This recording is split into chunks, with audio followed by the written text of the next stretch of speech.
어머니, 제발요. 우리 엄마 마지막 가시는 길이에요. 늦기 전에 제발 한 번만 다녀오게 해주세요. 왜? 아, 참. 사람 유난 떨게 하네. 어차피 돌아가신 거 부조 돈이 얼마나 들어왔나 볼까. 내 30년 식모살이의 대가가 이거라면 이제 내 방식대로 철저하게 돌려줄게. 우리 명자, 절대 지지 말라고 힘찬 응원의 마음을 담아 구독과 좋아요 한 번씩 부탁드리겠습니다. 댓글로 명자를 향한 응원도 많이 남겨주세요. 여러분의 막힌 속을 뻥 뚫어줄 명자의 복수극, 지금 바로 시작합니다. 삐리릭 삐리릭. 새벽 4시 30분. 세상이 아직 짙은 어둠 속에 잠겨 있을 시간, 안방 구석에서 낡은 알람 시계가 울어댑니다. 명자 58세는 화들짝 놀라며 반사적으로 몸을 일으켰습니다. 옆에 누운 남편 철수는 코를 골며 미동조차 하지 않습니다. 남편의 단잠을 깨울까 노심초사하며 알람을 황급히 끈 명자는 무거운 몸을 이끌고 자리에서 일어났습니다. 발바닥이 장판에 닿는 순간 찌릿한 통증이 무릎을 타고 허리까지 올라왔습니다.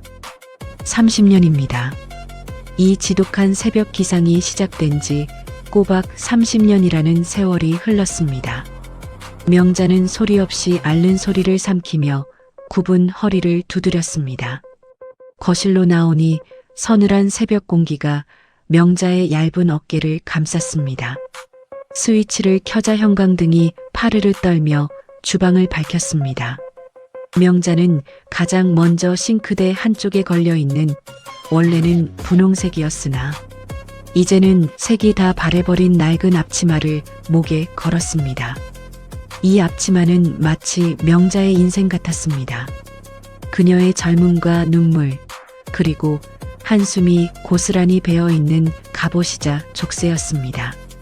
시어머니 최 여사의 기상시간은 정확히 아침 6시.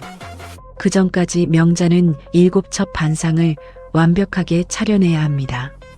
시어머니는 갓 지은 냄비밥이 아니면 숟가락을 들지 않았고, 국은 반드시 멸치 육수를 진하게 우려낸 맑은 국이어야 했으며, 생선은 겉은 바삭하고 속은 촉촉하게 구워져야 했습니다. 도마 위에서 경쾌하면서도 쓸쓸한 칼질 소리가 주방을 채웠습니다.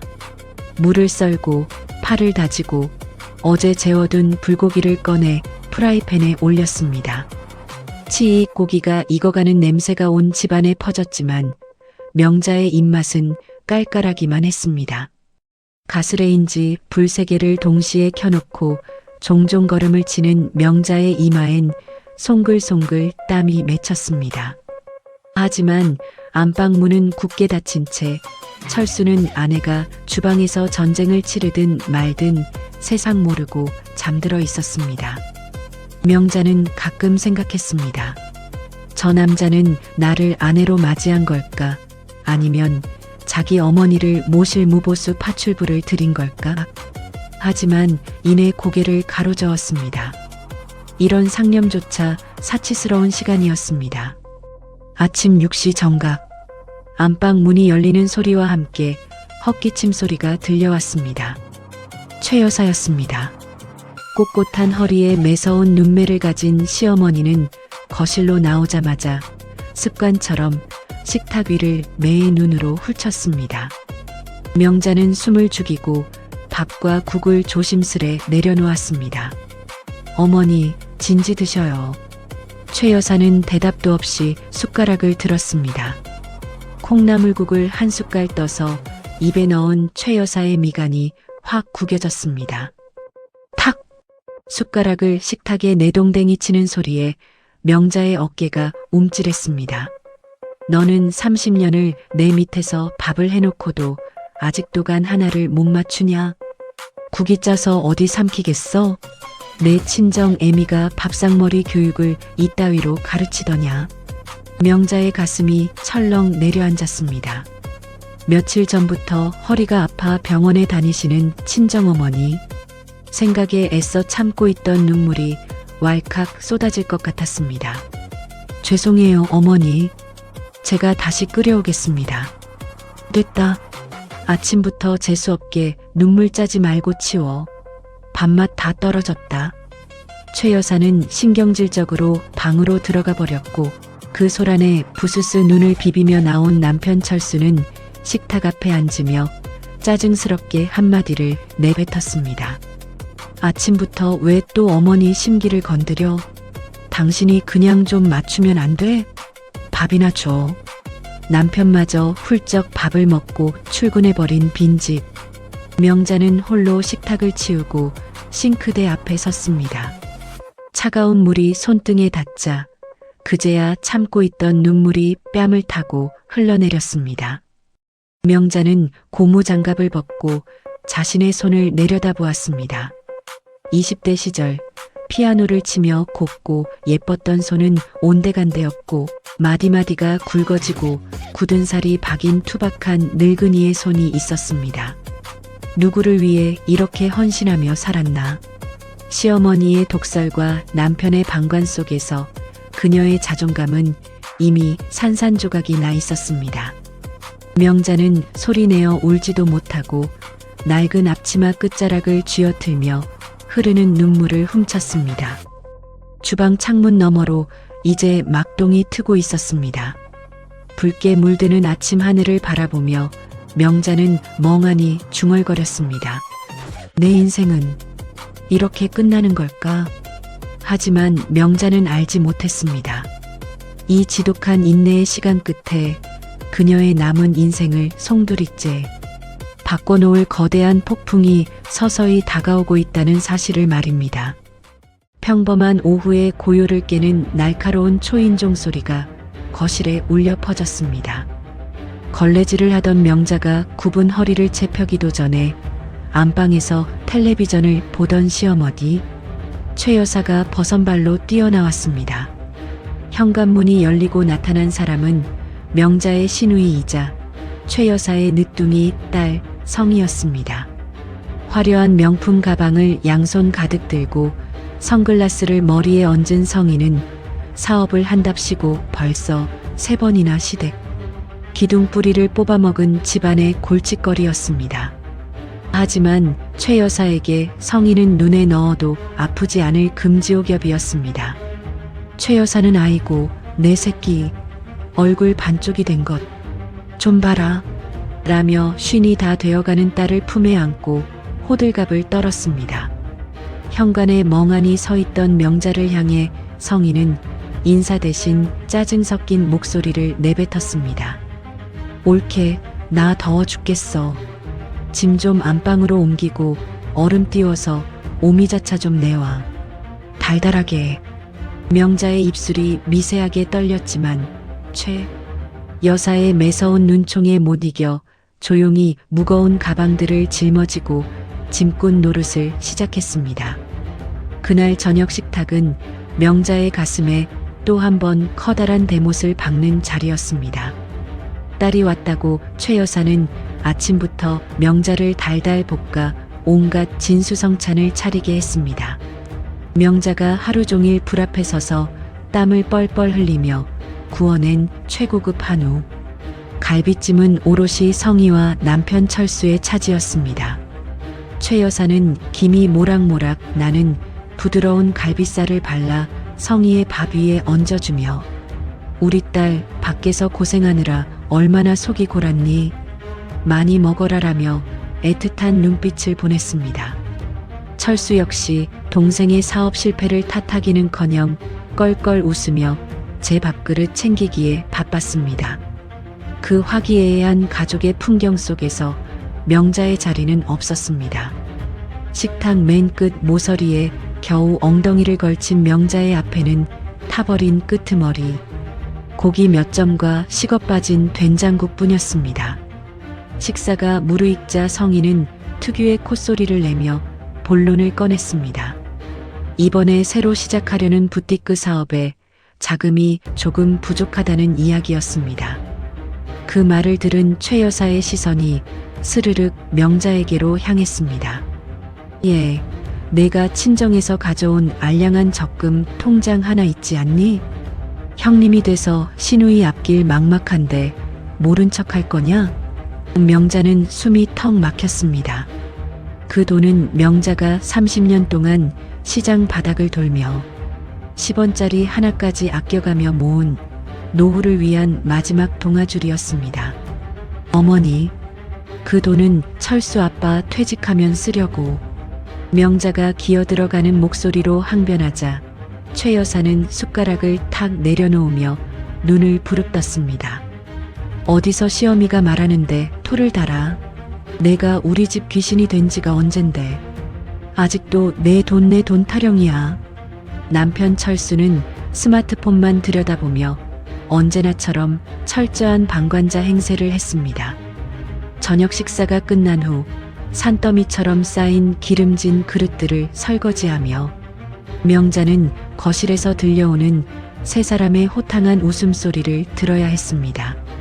찬물에 불어 터진 손끝보다 이 집안에서 영원한 이방인으로 철저하게 착취당하고 있는 자신의 처지가 뼈저리게 시려 명자는 소리 없이 눈물만 삼켰습니다. 며칠 뒤 명자의 시아버지 기일이 다가왔습니다. 아침 일찍부터 제사상에 올릴 각종 전을 부치고 나무를 묻히고 생선을 찌느라 온 집안에 기름 냄새가 진동했습니다. 허리를 펼 새도 없이 전을 뒤집던 명자의 주머니에서 요란하게 휴대전화가 울렸습니다. 발신자는 남동생이었습니다. 전화를 받자마자 동생의 다급하고 울음 섞인 목소리가 고막을 때렸습니다. 누나, 빨리 병원으로 와. 엄마가 오늘 밤을 못 넘기실 것 같대. 의사 선생님이 마음의 준비를 하라셔. 빨리 와, 누나. 그 순간 명자의 눈앞이 새하얘지며 쥐고 있던 뒤집개가 바닥으로 툭 떨어졌습니다. 오랫동안 지병으로 누워 계시던 친정어머니였습니다. 당장이라도 달려가 그 앙상한 손을 잡고 사랑한다고 고생하셨다고 말해야 했습니다. 명자는 밀가루가 묻은 손을 앞치마에 대충 닦아내고 미친 사람처럼 거실로 뛰어나갔습니다. 소파에 누워 텔레비전을 보던 최 여사와 철수 앞에 명자는 털썩 무릎을 꿇었습니다. 어머니, 저희 엄마가, 친정엄마가 숨이 넘어가신대요. 저 지금 당장 병원에 좀 가봐야겠어요. 제발 다녀오게 해주세요. 명자의 얼굴은 이미 눈물범벅이 되어 있었습니다. 그러나 최 여사의 얼굴에는 일말의 동정심도 스치지 않았습니다. 오히려 눈살을 찌푸리며 싸늘한 목소리로 내뱉었습니다. 미쳤니?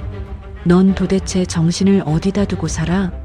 오늘이 네 집 제사인데 맏며느리가 자리를 비운다는 소리가 나와? 내 시아버지 홀령이 오시는 날이다. 출가 외인이 친정 애미 죽는다고 제사상을 팽개쳐? 절대 안 돼. 명자는 귀를 의심했습니다. 사람이 죽어간다는데 제사가 문제란 말인가? 명자는 지푸라기라도 잡는 심정으로 남편 철수의 바지가랑이를 붙잡았습니다. 여보, 나 좀 보내줘. 우리 엄마 마지막 길이야. 내가 상 차려놓은 거 당신이랑 아가씨가 마저 올리면 되잖아. 제발. 하지만 철수는 귀찮다는 듯이 바지를 툭툭 털며 명자의 손을 뿌리쳤습니다. 아, 거참 사람 유난 떨게 하네. 병원에서 오늘 밤이라고 했지 지금 당장 돌아가셨다고 했어? 어머니 말씀 틀린 거 하나 없어. 맏며느리가 제사 도망치면 친척들 보기 창피해서 어떡하라고. 제사상 다 차리고 밤에 절 끝나면 그때 가봐. 하루 차이 안 나. 철수의 그 한마디는 명자의 가슴에 꽂히는 비수였습니다. 이들은 사람이 아니었습니다. 그저 명자를 부려먹기 위한 기계, 그 이상도 이하도 아니라고 생각하는 악마들이었습니다. 명자는 텅 빈 눈동자로 두 사람을 번갈아 쳐다보았습니다. 더 이상 눈물도 흐르지 않았습니다. 그녀는 짐승처럼 울부짖고 싶은 충동을 억누르며 유령처럼 비틀거리며 다시 주방으로 돌아갔습니다. 지글거리는 기름 위로 차가운 눈물이 뚝뚝 떨어졌습니다. 자정이 지나고 일가 친척들이 모여 엄숙하게 제사를 지내는 동안 명자는 부엌 구석에 웅크려 앉아 휴대전화만 뚫어져라 바라보았습니다.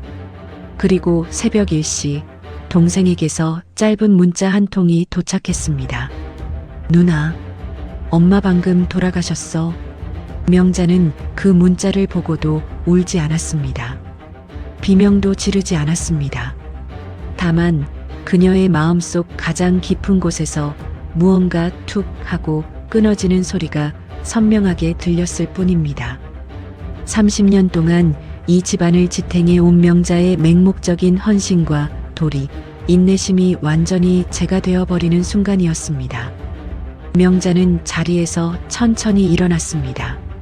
거실에서 들려오는 시댁 식구들의 왁자지껄한 웃음소리를 들으며 그녀의 눈빛은 전에 본 적 없는 서늘하고 날카로운 빛으로 번뜩이고 있었습니다. 이제 명자는 더 이상 짓밟히는 며느리가 아니었습니다. 복수의 서막이 오르는 밤이었습니다. 장례식장은 지독하리만치 고요하고 시렸습니다.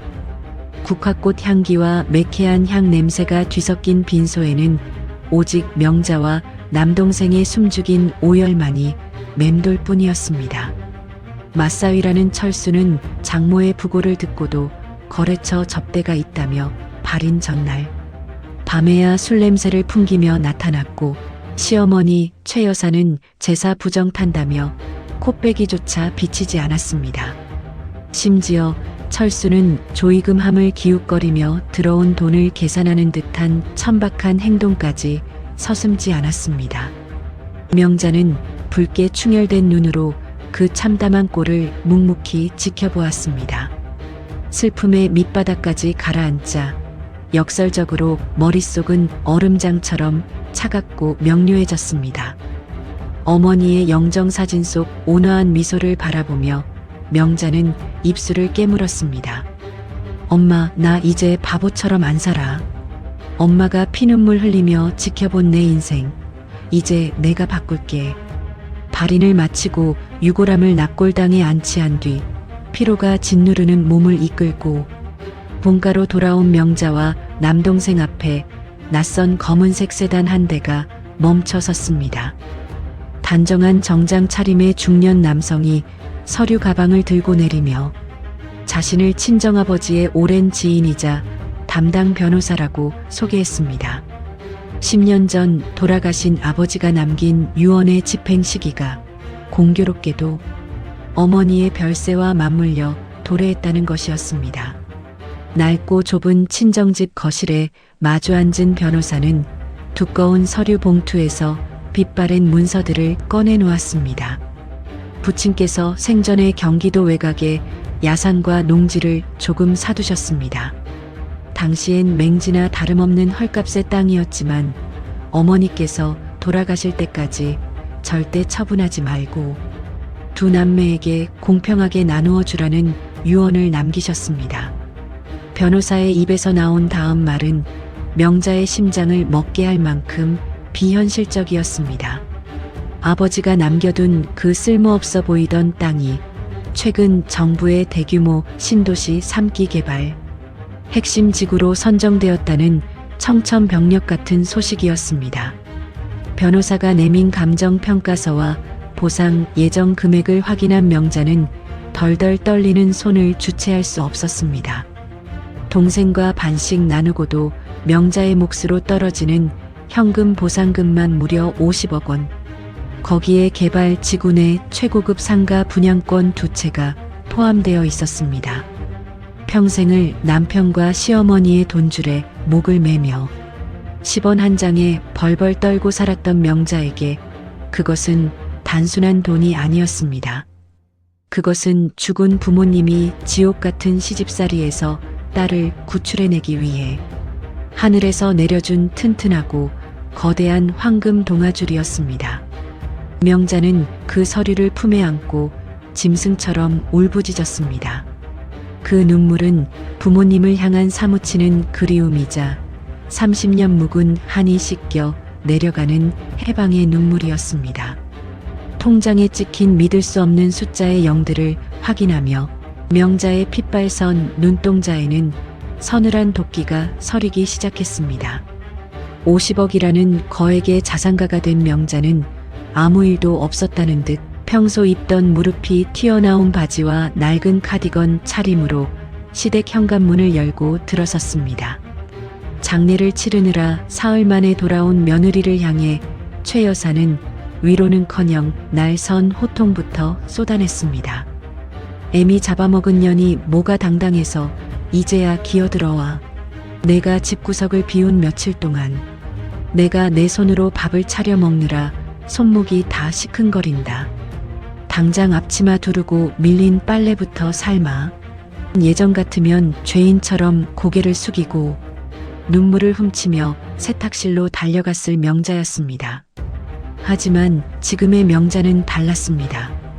가슴속에 50억이라는 든든한 무기를 품은 그녀의 눈에는 눈앞에서 길길이 날뛰는 시어머니가 두려운 존재가 아니라 참으로 우스꽝스럽고 불쌍한 늙은이로 보였습니다. 명자는 아주 희미하게 입꼬리를 올리며 네, 어머니, 바로 치우겠습니다. 라고 차분하게 대답했습니다. 오히려 그 지나치게 고분고분하고 냉기서린 태도에 최 여사가 흠칫 놀랄 정도였습니다. 명자는 철저한 연극을 시작했습니다. 돈이 생겼다고 당장 집을 박차고 나가는 것은 그녀가 원하는 복수가 아니었습니다. 이 인간들이 자신을 어디까지 짓밟는지 그 바닥을 확인하고 싶었습니다. 명자는 밤마다 두꺼운 노트에 시집살이 일기를 쓰기 시작했습니다. 오늘 시어머니가 던진 모욕적인 폭언, 시누이 성희가 훔쳐간 화장품 목록, 남편 철수가 생활비를 주지 않아 카드로 돌려막기 한 내역까지 분노의 감정을 배제한 채 건조하고 섬뜩할 정도로 상세하게 기록했습니다. 그 사이 시댁 식구들의 오만함은 극에 달했습니다. 시누이 성희는 엄마 최 여사를 부추겨 기어이 명의를 빌려 사업 자금을 융통했고 철수는 명자가 차려주는 밥상에 반찬 투정을 하며 젓가락을 집어 던지는 일이 다반사였습니다. 명자는 바닥에 떨어진 반찬을 맨손으로 주워 담으면서도 속으로 코웃음을 쳤습니다. 그래, 마음껏 까불어라. 너희들이 내 머리 위에서 군림할 수 있는 시간도 이제 얼마 남지 않았으니까. 명자는 철저히 순종적인 며느리의 가면을 쓴 채 밖으로는 비밀리에 변호사를 만나 이혼 소송과 위자료 청구를 완벽하게 준비하고 있었습니다. 시댁 식구들은 명자의 서늘해진 눈빛 뒤에 감춰진 거대한 칼날을 전혀 눈치채지 못한 채 자신들이 파놓은 파멸의 구덩이 속으로 하루하루 깊숙이 걸어 들어가고 있었습니다. 폭풍은 예고 없이 가장 맑은 날에 들이닥쳤습니다. 어느 평온한 오후 거실 소파에 누워 홈쇼핑을 보며 명자에게 발 마사지를 시키고 있던 최 여사의 휴대전화가 날카롭게 울렸습니다. 전화를 받은 최 여사의 얼굴에서 순식간에 핏기가 가시더니 짐승 같은 비명과 함께 휴대전화를 떨어뜨리고 그 자리에서 거품을 물며 쓰러졌습니다. 집안은 순식간에 아수라장이 되었습니다. 응급실에 실려간 최 여사가 의식을 찾기도 전에 진실이 낱낱이 밝혀졌습니다. 눈에 넣어도 아프지 않다던 금지옥엽 시누이 성희가 시어머니의 전 재산은 물론이고 지금 살고 있는 아파트까지 담보로 잡아 몽땅 털어넣은 투자. 회사가 사실은 거대한 폰지 사기 다단계 금융사기 일당이었던 것입니다. 성희는 이미 연락을 끊고 잠적해버렸고 며칠 지나지 않아 집구석에는 험악한 인상의 사채업자들과 은행, 집행관들이 들이닥쳐 가전제품과 가구마다 시뻘건 압류 딱지를 덕지덕지 붙여댔습니다. 평생을 아나무인으로 떵떵거리며 살아온 최 여사는 하루아침에 길바닥에 나앉게 된 처지를 비관하며 매일 방바닥을 치며 통곡했습니다. 잘난 척하던 남편 철수 역시 월급에 가압류가 들어오자 신경질적으로 변해 집안의 물건들을 때려 부수며 매일 밤 술에 찌들어 살았습니다. 하지만 이 지옥 같은 풍경 속에서 유일하게 평온한 사람은 명자뿐이었습니다. 명자는 거실 한가운데 붙은 빨간 딱지를 보며 내심 짜릿한 환희를 느꼈습니다. 드디어 너희들의 천벌이 시작되었구나. 가장 소름 끼치는 것은 벼랑 끝에 몰린 인간들의 얄팍한 본성이었습니다. 당장 다음 달 오피스텔 월세조차 낼 돈이 없어지자 최 여사와 철수의 탐욕스러운 시선은 명자를 향했습니다. 어느 날 저녁 철수가 비굴한 미소를 띠며 명자의 손을 덥석 잡았습니다. 여보, 당신 친정에서 가져온 그 주택 청약 통장 말이야. 그거 해지하면 한 1,000만 원 나오지? 그거라도 일단 내놔봐. 어머니 길거리에 나앉게 생겼잖아. 최 여사 역시 눈물을 짜내며 거들었습니다. 그래 아가. 내가 그동안 며느리 사랑이 지나쳐서 엄하게 대한 거 다 안다. 우리 집안 살릴 사람은 너밖에 없어. 내 친정 부조금 들어온 것도 좀 남지 않았니? 그것도 싹 다 가져와 봐. 인간의 탈을 쓰고 어찌 이럴 수 있을까? 친정 어머니 장례식장에는 얼굴 한번 비추지 않고 제사 타령을 하던 시어머니가 이제 와서 친정의 부조금까지 탐내며 애걸복걸하는 꼴이라니. 명자는 등골을 타고 오르는 역겨움에 온몸을 떨었습니다. 명자는 10년 넘게 숨겨왔던 경멸의 시선으로 남편과 시어머니를 차례로 내려다보았습니다. 그리고 아주 천천히 얼음장같이 차갑고 분명한 목소리로 입을 열었습니다. 어머니, 그리고 당신. 내가 왜? 명자의 입에서 나온 단 한마디에 거실의 공기는 차갑게 얼어붙었습니다.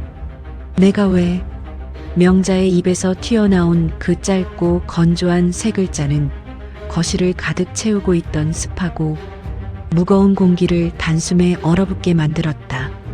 30년이다. 무려 30년 동안 이 집안에서 명자의 입에서 나온 말이라고는 네, 어머니, 죄송합니다. 제가 할게요가 전부였다. 단 한 번도 반항은커녕 토씨 하나 틀리게 대꾸한 적 없던 순종적인 며느리의 입에서 나온 서늘한 거절에 최 여사와 철수는 망치로 뒤통수를 얻어맞은 듯 멍한 표정으로 명자를 올려다보았다. 거실 구석에 처박힌 고장난 괴종시계의 초침소리만이 유난히 크게 울려 퍼지는 듯했다. 쩍쩍 갈라진 입술을 달싹거리던 철수가 먼저 정신을 차리고 버럭 소리를 질렀다. 아, 너 지금 제정신이야? 어머니가 길바닥에 나앉게 생겼다잖아. 내 친정엄마 죽고 나온 부조금이 내 돈이야? 다 내 인맥으로 들어온 내 돈이나 마찬가지라고. 당장 통장 내놔. 철수는 습관처럼 손을 번쩍 치켜들며 명자를 위협했다. 예전 같으면 흠칫 놀라며 뒷걸음질 쳤을 명자였지만 지금의 그녀는 미동조차 하지 않았다. 오히려 꼿꼿하게 허리를 펴고 철수의 눈을 똑바로 응시했다. 그 차갑고 경멸에 찬 눈빛에 압도당한 것은 오히려 철수였다. 허공에 머물러 있던 철수의 손이 머쓱하게 허리춤으로 떨어졌다. 당신 인맥? 당신이 우리 엄마 장례식장에서 한 게 뭔데? 명자의 목소리는 높지 않았지만 비수처럼 날카로웠다. 발인 전날 밤에 술 처먹고 기어들어와서 조이금 봉투나 세고 있던 게 당신이야. 어머니, 제사 부정 탄다고 사돈 어른 장례식장에 발걸음 한 번 안 하신 분이 우리 어머니야. 그런데 이제 와서 우리 엄마 목숨값으로 들어온 부조금을 내놓으라고? 짐승도 자기 새끼 걷어준 은혜는 아는데 당신들은 짐승만도 못한 인간들이야. 이 인연이 어디 감히 시어미 앞에서 눈을 똑바로 뜨고 그딴 망발을 짓거려. 방바닥에 주저앉아 있던 최 여사가 핏대를 세우며 악을 썼다. 하지만 돈줄이 마른 늙은이의 호통은 더 이상 명자에게 아무런 위협이 되지 않았다. 명자는 조용히 안방으로 걸어 들어갔다. 철수와 최 여사는 명자가 드디어 겁을 먹고 통장을 가져오려는 줄 알고 안도의 한숨을 내쉬었다. 하지만 잠시 후 거실로 다시 나온 명자의 손에 들려있던 것은 통장이 아니었다. 그것은 지난 며칠 동안 명자가 밤을 새워가며 빽빽하게 적어 내려갔던 두꺼운 시집살이 일기장과 하얀색 서류 봉투였다. 탁-. 명자는 탁자 위에 일기장과 서류 봉투를 거칠게 내동댕이 쳤다. 이게 뭐야? 철수가 당황한 기색으로 서류 봉투를 집어들었다. 서류의 첫 페이지를 넘기는 철수의 동공이 사시나무 떨리듯 흔들리기 시작했다. 이혼 소장 및 위자료 청구 소송. 굵고 검은 글씨가 철수의 시야를 강타했다. 이혼? 야, 이 미친 여편네야. 내가 지금 상황 파악이 안 돼? 우리 집이 망하니까. 이제 와서 혼자 살겠다고 도망을 쳐? 이 배은망덕한 년. 철수의 핏대선 고함에도 명자는 그저 입가에 차가운 비소를 띠고 있을 뿐이었다. 명자는 탁자 위에 놓인 두꺼운 일기장을 툭툭 쳤다. 배은망덕? 그 단어는 당신들 모자에게 어울리지. 읽어봐. 30년 동안 당신네 식구들이 내 피를 어떻게 빨아먹었는지 1원짜리 하나까지 다 적어놨으니까. 아가씨가 4명의 도용해서 대출받은 내역, 어머니가 툭하면 내 친정부모, 모욕하며 집어던진 그릇가, 당신이 밖에서 딴살림, 차리려다 사기당해서 내가 친정 오빠한테 무릎 꿇고 빌어온 합의금, 이혼 사유는 차고 넘쳐. 최 여사는 그제야 사태의 심각성을 깨닫고 덜덜 떨리는 손으로 소장을 집어들었다. 위자료 청구 금액란에 적힌 액수를 본 최 여사의 입이 떡 벌어졌다. 너 미쳤구나. 내가 무슨 돈이 있어서 변호사를 사. 그리고 우리가 당장 길바닥에 나앉게 생겼는데 위자료? 줄 돈도 없어. 누가 돈으로 달래요? 어머니 남은 재산 딱 하나 있잖아요. 명자의 시선이 최 여사의 목에 걸린 그 옛날. 명자의 친정아버지가 며느리 사랑한다며 큰맘 먹고 사주었던 5돈짜리 순금 목걸이와 철수의 명의로 되어 있는 고향의 선산으로 향했다. 그거 다 압류 걸어놨어요. 내 위자료 챙기기 전까진 당신들 맘대로 못 팔아. 그리고 착각하지 마. 나 도망치는 거 아니야. 버리는 거지.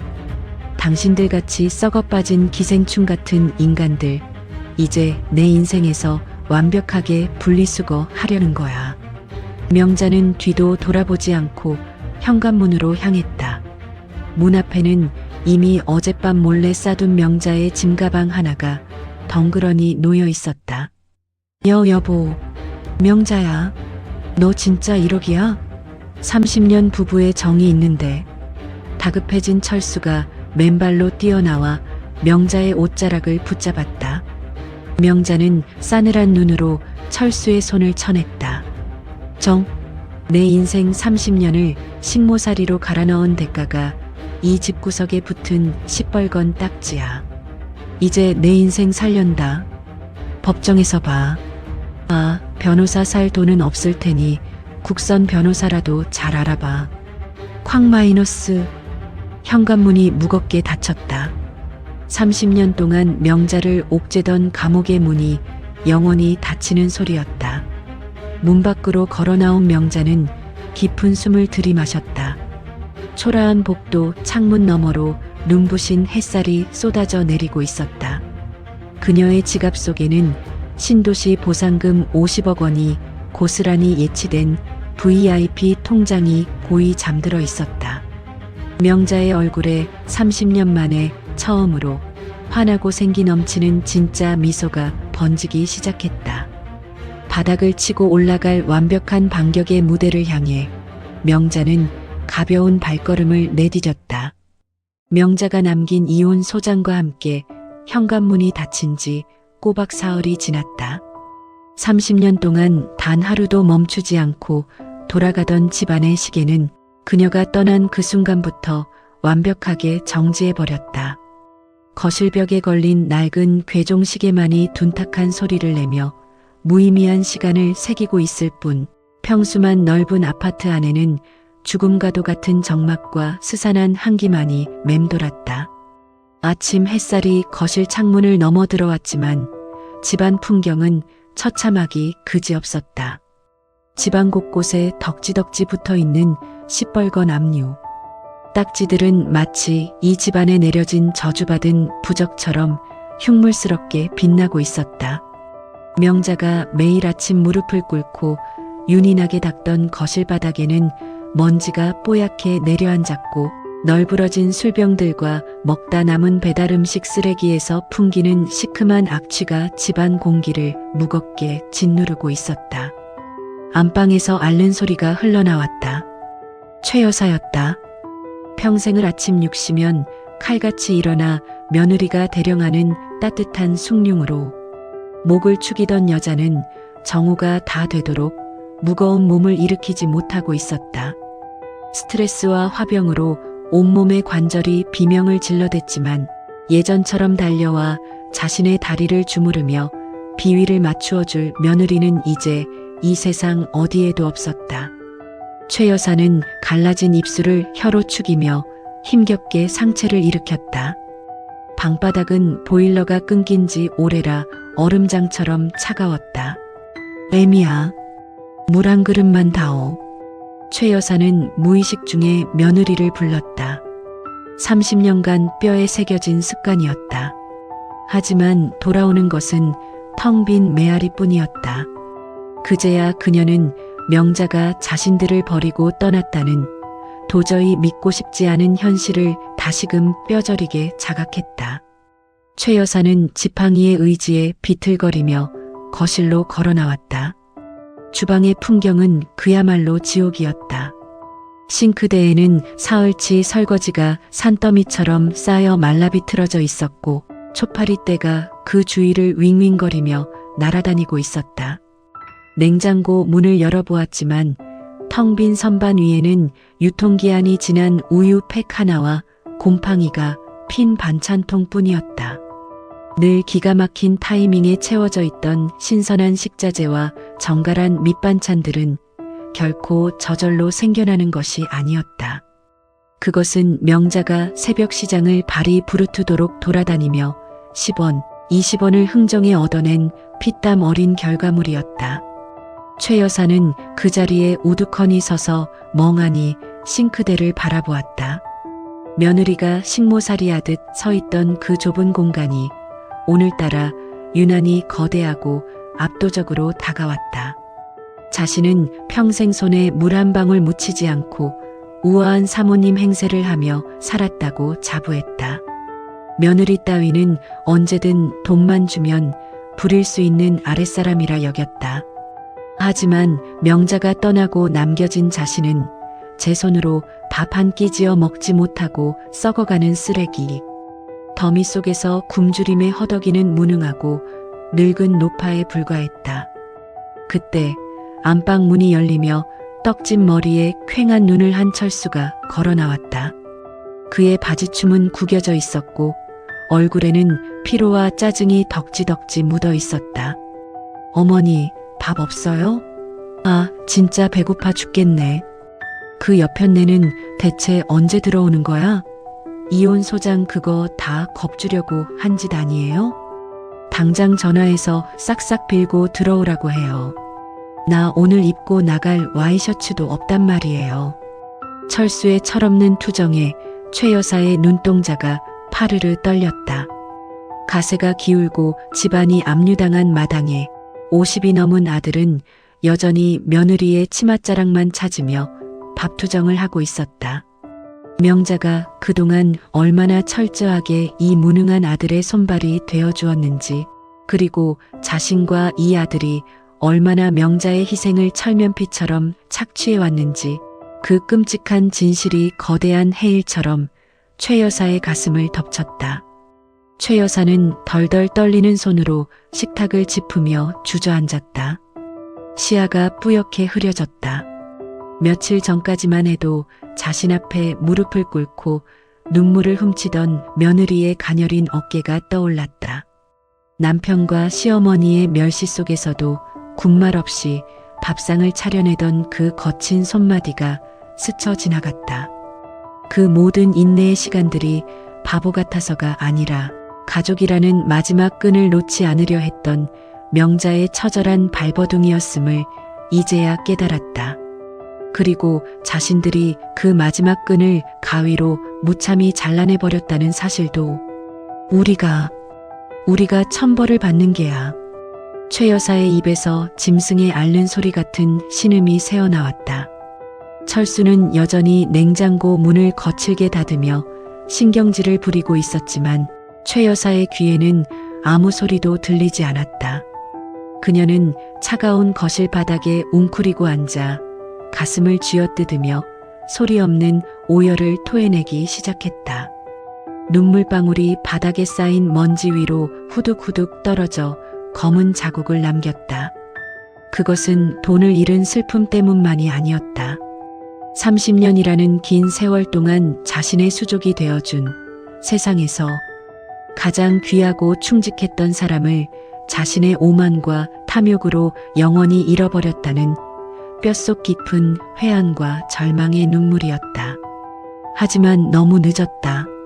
무너져 내린 폐허 속에서 늙은 시어머니의 뒤늦은 후회는 텅 빈 아파트의 허공을 맴돌다 차갑게 흩어질 뿐이었다. 지옥 같던 그 아파트를 벗어나 현관문을 닫고 나온 지 어느덧 1년이라는 시간이 속절없이 그러나 눈부시게 흘러갔다.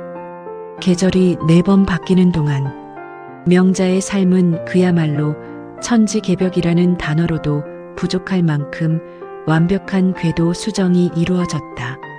명자의 아침은 더 이상 새벽 4시 30분을 알리는 폭력적이고 신경질적인 알람 소리로 시작되지 않는다. 강남의 정경이 한눈에 내려다 보이는 고급 주상복합 아파트의 탁 트인 통창 너머로 따사로운 아침. 햇살이 최고급 구스다운 이불 위로 부드럽게 내려앉을 때쯤 명자는 천천히 눈을 뜬다. 누구도 그녀에게 밥을 차려내라 호통치지 않으며 누구의 눈치도 볼 필요 없는 완벽한 정적과 평화. 명자는 푹신한 슬리퍼를 신고 주방으로 걸어 나와 갓 로스팅한 원두를 갈아 커피를 내린다.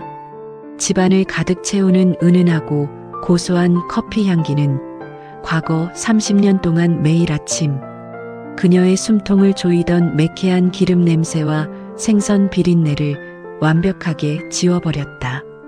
창밖을 내려다보며 여유롭게 커피를 마시는 명자의 입가에는 이제 그늘 한 점, 찾아볼 수 없는 온화하고 여유로운 미소가 자리 잡고 있었다.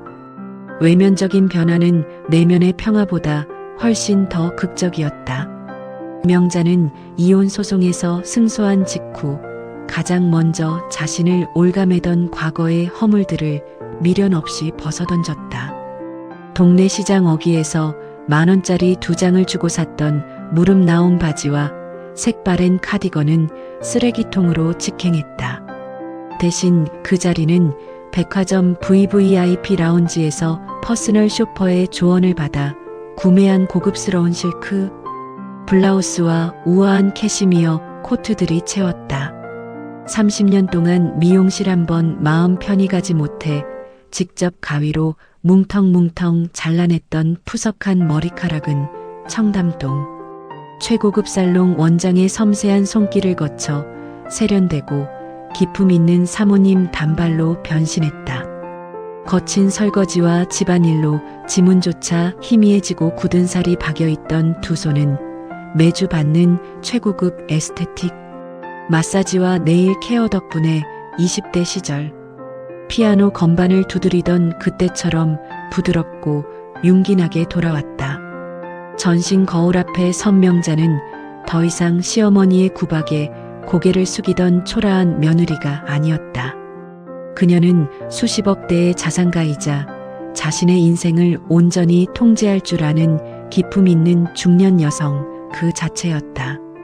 그녀는 부모님이 물려주신 막대한 유산을 단순히 통장에만 묵혀두지 않았다. 30년 동안 가슴속 깊은 곳에 묻어두었던 단 한 번도 남편이나 시댁, 식구들에게 입 밖으로 꺼내지 못했던 자신의 오랜 꿈을 현실로 끄집어냈다. 평소 꽃과 차를 사랑했던 명자는 강남의 한적하고 고급스러운 골목 어귀에 2층짜리 단독주택을 매입했다. 그리고 유명 건축가에게 의뢰해 낡은 주택을 모던하면서도 고즈넉한 한옥의 석가래를 품은 최고급 갤러리, 카페, 다명으로 완벽하게 탈바꿈시켰다. 다명은 오픈과 동시에 지역의 명소로 자리 잡았다. 명자가 매일 아침 직접 꽃시장에서 떼온 싱싱한 생화들이 테이블마다 화사하게 만개해 있었고, 그녀가 친정 어머니에게 배운 비법으로 직접 덮어낸 수제차의 깊은 향은 손님들의 발길을 끊임없이 이끌었다. 명자는 더 이상 앞치마에 눈물을 훔치지 않았다. 그녀는 단정하게 맞춰 입은 리넨 앞치마를 두르고 직원들을 온화하게 이끌며 카페의 대표로서 홀을 누볐다. 사장님, 오늘 차 맛이 유난히 좋네요. 사장님 미소가 참 아름다우세요라는 손님들의 다정한 인사에 명자는 진심에서 우러나오는 환한 웃음으로 화답했다. 누구의 아내, 누구의 며느리라는 무거운 족쇄를 끊어내고 오롯이 이명자라는 자신의 이름 석자로 인정받고 존중받는 삶. 그것은 50억이라는 돈 가치 이상으로 그녀의 영혼을 구원해준 진정한 해방이었다. 그러던 어느 늦은 가을 오후였다. 창밖으로 스산한 낙엽이 뒹굴던 날, 명자는 통유리창 너머 가로수 아래에서 서성이는 낯익고도 불쾌한 실루엣 하나를 발견했다. 빛바랜 등산복 점퍼 깃을 한껏 세우고 며칠은 감지 않은 듯 떡진 머리에 퀭한 두 눈을 한 초라한 중년 남자. 철수였다. 이혼 소송에서 패소하여 위자료 한 푼 받지 못하고 알거지가 된 철수는 소문으로만 듣던 전처의 화려한 성공을 두 눈으로 확인하기 위해 이곳까지 숨어든 모양이었다. 창문 하나를 사이에 두고 카페 안의 명자와 카페 밖의 철수의 시선이 허공에서 짧게 부딪혔다. 철수의 눈빛에는 경악과 후회, 그리고 감히 다가설 수 없는 거대한 열등감이 소용돌이치고 있었다. 자신이 평생 식모 취급하며 짓밟았던 여자가 지금은 감히 범접할 수 없는 우아한 자태로 커피잔을 쥔 채 자신을 차갑게 내려다보고 있었다. 명자의 눈빛에는 일말의 동정심이나 미련조차 섞여 있지 않았다. 그저 길가에 버려진 쓰레기를 보듯 건조하고 무심한 시선뿐이었다. 그 압도적인 시선과 찬란하게 빛나는 명자의 아우라에 짓눌린 철수는 차마 문을 열고 들어올 엄두조차 내지 못한 채 쥐구멍이라도 찾듯 고개를 푹 숙이고 뒷걸음질을 쳤다. 도망치듯 골목길을 빠져나가는 초라한 남자의 뒷모습을 보며 명자는 천천히 고개를 돌려 다시 손님을 향해 우아하고 찬란한 미소를 지어 보였다. 명자의 완벽한 홀로서기이자 가장 잔인하고도 우아한 복수가 완성되는 순간이었다. 명자가 그 지옥 같던 집을 떠나 자신의 이름을 내건 갤러리 카페, 다명을 오픈한 지도 어느덧 3년이라는 세월이 흘렀다. 그 사이 명자의 삶은 단순히 부유해진 것을 넘어 지역사회에서 존경받는 진정한 어른의 궤도에 올라서 있었다. 그녀는 카페 수익의 상당 부분을 가정, 폭력과 학대에 시달리는 중년 여성들의 자립을 돕는 재단에 익명으로 기부하고 있었다.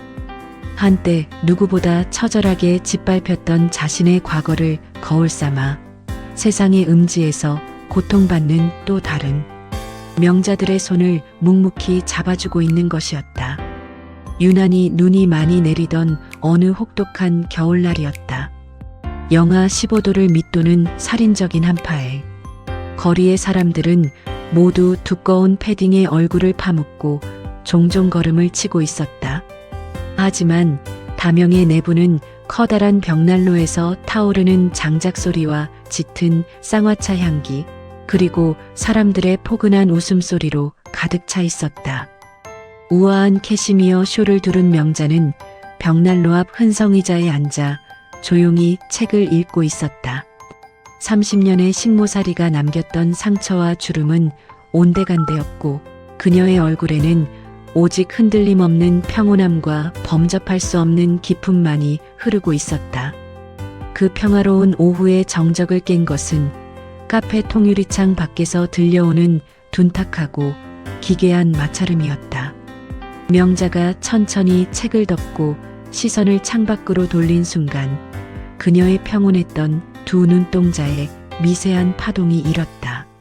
살을 애듯 몰아치는 눈보라 속 얼어붙은 아스팔트 위로 낡은 휠체어 한 대가 힘겹게 굴러오고 있었다. 휠체어를 밀고 있는 남자는 얇은 가을용 점퍼 하나만 걸친 채 사시나무 떨듯 온몸을 떨고 있었고 퀭하게 파인 볼과 덕룩한 수염은 그가 얼마나 오랫동안 밑바닥 인생을 전전했는지 적나라하게 보여주고 있었다. 남편이었던 철수였다. 그리고 그가 밀고 있는 낡은 휠체어 위에는 썩은 담요를 뒤집어 쓴 채 짐승 같은 거친 숨을 몰아쉬는 깡마른 노파가 실려 있었다. 한때 호랑이처럼 기세등등하게 명자를 짓밟고 군림했던 시어머니 최 여사였다.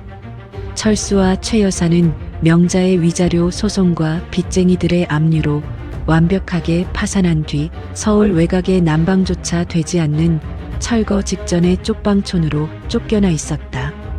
최 여사는 화병으로 쓰러진 후 반신불수가 되어 기저귀를 찬 채 죽은 날만 기다리는 송장 신세가 되었고 평생 제 손으로 돈 100만 원도 벌어보지 못한 철수는 막릴판을 전전하다. 그마저도 알코올 중독으로 쫓겨나 매일 밤 소주병을 끌어안고 길바닥을 헤매는 신세였다. 그리고 오늘 최 여사의 병세가 급격히 악화되어 당장 숨이 넘어갈 위기에 처하자 철수는 마지막 지푸라기라도 잡는 심정으로 염치조차 잊은 채 명자를 찾아온 것이었다. 카페 입구에 육중한 원목 문이 열리고 명자가 밖으로 걸어 나왔다. 칼바람이 불어닥쳤지만 명자는 추위를 느끼지 못하는 듯 미동조차 하지 않았다. 명자의 구두코가 눈밭에 멈춰서자 철수는 그 자리에 털썩 무릎을 꿇고 언 땅에 이마를 짓짓기 시작했다. 명자야, 제발 우리 어머니 좀 살려줘. 나도 다 틀렸고 우리 집 다 망했어. 내가 원하는 대로 다 벌 받았어. 어머니 당장 수술 안 하면 오늘 밤을 못 넘기신대. 내가 이렇게 빌게. 평생 내 발닦개로 살아도 좋으니 돈 100만 원만, 아니 10만 원이라도 제발 적선 좀 해줘. 철수의 울부짖음이 눈보라에 섞여 처절하게 흩어졌다. 휠체어에 실린 최 여사 역시 초점이 풀린 동공으로 명자를 올려다보며 입가에 거품을 문 채 의미를 알 수 없는 짐승의 소리를 내며 덜덜 떨리는 손을 허공으로 뻗었다. 살려달라는 그 옛날 자신이 짐승만도 못하게 취급했던 며느리를 향한 비참하고도 비굴한 구걸이었다. 명자는 눈밭에 엎드린 모자를 조용히 내려다보았다. 과거의 명자였다면 이들의 참담한 몰골에 가슴을 치며 눈물을 흘렸거나 아니면 그동안의 억울함을 토해내며 미친 듯이 악을 썼을지도 모른다. 하지만 지금 명자의 마음속에는 분노도 슬픔도 심지어 일말의 복수심이나 쾌감조차 존재하지 않았다. 그녀의 눈빛은 그저 차가운 길거리에 버려진 부서진 쓰레기를 바라보는 듯 한없이 건조하고 무심할 뿐이었다. 명자는 아주 천천히 그리고 서늘한 목소리로 입을 열었다. 착각하지 마. 당신들이 벌을 받은 건 내가 원해서가 아니야. 당신들이 지은 죄가 스스로 당신들의 목을 조른 것뿐이지. 살려달라고? 당신들의 생사는 이제 내 소관이 아니야. 내 인생에서 당신들의 가족이었던 이명자는 3년 전에 당신들 손에 난도질 당해 이미 죽어서 무덤에 묻혔어. 철수의 고개가 절망적으로 꺾였다. 최 여사의 입술 사이로 끄 하는 단발마의 비명 같은 신음이 새어나왔다. 명자는 더 이상 그들을 쳐다보지 않고 몸을 돌렸다. 그리고 문 앞에 서서 안절부절 못하고 있는 카페 지배인을 향해 나지막하지만 단호하게 말했다. 지배인님, 저분들 119의 노숙자 구호 요청 신고해 주세요. 그리고 날이 차니 경찰이 오기 전까지 밖에서 온몸 녹일 수 있게 종이컵에 따뜻한 둥글레차 2잔만 내어드려요. 그것이 명자가 베푼 마지막 시혜이자 인간으로서의 최소한의 도리였다. 돈으로 얽매인 억지스러운 용서도 피 튀기는 복수도 아닌 완벽한 단절과 무관심. 이것이 명자가 선택한 진정한 의미의 새로운 정의였다. 딸깍. 명자가 안으로 들어가고 굳게 닫힌 카페의 문은 마치 이승과 저승을 가르는 경계선처럼 견고하고 단호했다. 문 밖에 얼어붙은 세상 속에는 과거의 망령에 사로잡혀 서서히 파멸해 가는 철수와 최 여사의 짐승 같은 울음소리만이 눈보라에 파묻히고 있었다. 반면 따스한 온기와 황금빛 조명이 쏟아지는 통유리창 안에서 명자는 다시 자신의 지정석으로 돌아가 평온한 얼굴로 읽다 만책을 펼쳤다. 명자의 어깨 위로 찬란하게 부서지는 빛은 길고 길었던 30년의 암흑을 완전히 끝내고 비로소 오롯이 자신만의 것으로 피어난 새롭고 아름다운 인생을 완벽하게 축복하고 있었다. 이야기가 마음에 드셨다면 구독과 좋아요는 큰 힘이 됩니다.